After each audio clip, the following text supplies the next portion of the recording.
Hi. So today we will be discussing innate immunity, which is one of the two major arms of the immune system. But before that, first let's try and briefly discuss immunity.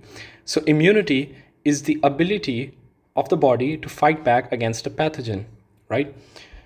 And our immune system protects the body from pathogens by basically recognizing, neutralizing, and eliminating harmful microorganisms. In this lecture, we will focus on innate immunity, while adaptive immunity will be discussed later.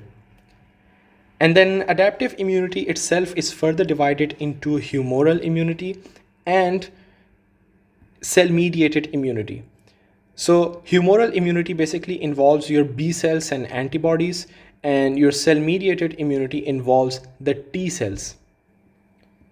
Innate immunity is the first line of defense that is present at birth. It responds very rapidly, and the onset is usually within minutes to hours. However, innate immunity is non-specific, meaning it does not recognize individual pathogens with high precision. It recognizes general molecular patterns shared by many microbes. Now, I want you to put a finger on that, as I will discuss this later. Another important point is that innate immunity does not develop immunologic memory, right? This means that the response to a pathogen is essentially the same each time the body encounters it. Now, in contrast, adaptive immunity becomes stronger and faster upon repeated exposure, which is the basis of vaccination. And finally, innate immunity is a major component of acute inflammation. When we will be discussing acute inflammation, a lot of the concepts will be revised from innate immunity. Now let's take a look at the components of innate immunity. First, the phagocytes. The phagocytes are basically responsible for phagocytosis, which is basically engulfing the pathogen, right? And neutrophils and macrophages are phagocytes. Then you have antigen presenting cells, which are dendritic cells. And by the way, macrophages and B cells are also antigen presenting cells. Next, you have granulocytes. These are your mast cells, eosinophils, and basophils. Mast cells are important in allergic reactions. Eosinophils are also important for allergic reactions, but they are also responsible for fighting against helminthic or parasitic infections. Basophils are just similar to mast cells, and they are again they release histamine, and mast cells also release histamine, which is a very important mediator of allergic reactions. Next, you have natural killer cells. Natural killer cells are responsible for killing off cells which have undergone neoplasia, or basically cancerous cells. Next, you have the barriers. Barriers are divided into physical and chemical. The physical barriers are your skin and mucosal surfaces, while your chemical barriers are like gastric acid in your stomach, defensins, which are basically small antimicrobial peptides produced by epithelial cells, and they can disrupt the microbial cell membranes, which can lead to the death of the pathogen. Not very important, but still. Then you have lysozymes. So these are basically enzymes that are found in tears and saliva, and they break down bacterial cell walls, and particularly the peptidoglycan layer of the cell wall.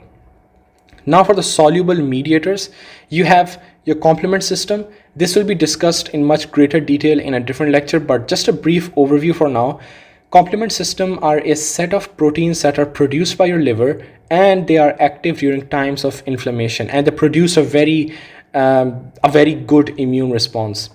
Next, you have the acute phase proteins, and these are proteins that are produced by the liver again in response to inflammation, and their levels are increased during times of infection and inflammation, and basically they serve as markers of inflammation, right? One commonly measured marker is going to be your CRP, right? C-reactive protein. Another point that is, I believe, very high yield, and I've seen this being tested. I will discuss this more in cytokine lecture, but one important point that you have to know regarding acute phase proteins is that interleukin 6 is the cytokine that is responsible for increasing the production of your acute phase reactants, right, or acute phase proteins. And next you have cytokines, and again I will discuss them in their own lecture, but just know that they are molecules that are produced during times of inflammation, and they serve very numerous different tasks that are responsible for your immune response. Now let's look at the features of your innate immunity. Like I said, rapid response, the onset is within minutes to hours, non-specific recognition, and no immunologic memory. Now I want to discuss this very important point. PAMs, right? PAMs. PAMs are also known as pathogen-associated molecular patterns. These are molecular structures that are commonly found in microbes but not in human cells. This is important to note.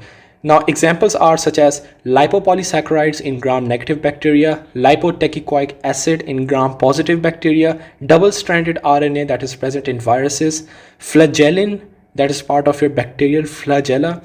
Now, the list that I just told you about, these are not normally present in human cells, right? So now, because these molecules are unique to microbes, the immune system can recognize them as signs of infection.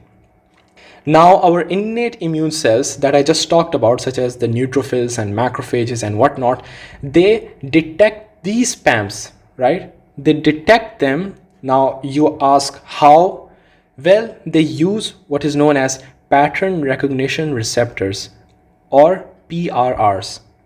These PRRs basically detect these PAMs and they produce an immune response. Okay. Now examples are such as toll-like receptors, which are TLRs, or nod-like receptors, which are NLRs, right? And these receptors are, this is important to note, they are germline encoded. Now what does that mean? It basically means that they are the same in all individuals and we all have them from birth, right?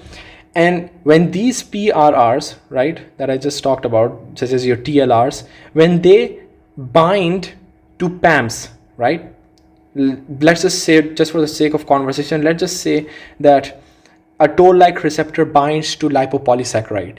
Now this activates an intracellular signaling pathway, particularly, and this is important to note again, the NF-kappa B pathway. This leads to the production of inflammatory cytokines. The most important cytokines that are produced are interleukin 1, interleukin 6, and TNF alpha, and they play a major role in inflammation.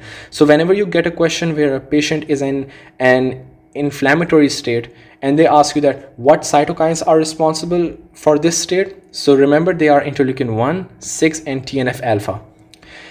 So one of the most high yield examples that I can give regarding this PRR and PAMs, so you have to know that one of the PAMs that is known as lipopolysaccharide, right, that is from gram-negative bacteria.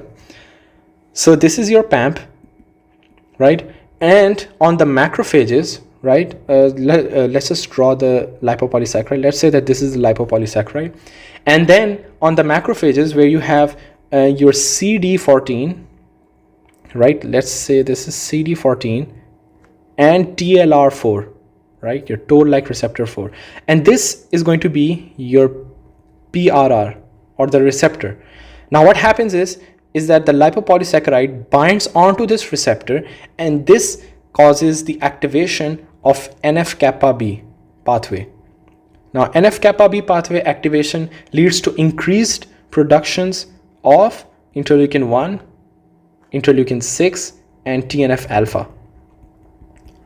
Now sometimes when you have a very severe infections, this may lead to septic shock. Why? Because there will be an overwhelming production of these cytokines, and they can sometimes lead to a septic shock. Septic shock, which is a very life-threatening condition due to massive inflammation. You see very severe hypotension and poor blood flow to the organs, and it has to be corrected immediately. So like I said, lipopolysaccharide that is present on gram-negative bacteria is recognized by CD14 on macrophages, or TLR4, by the way.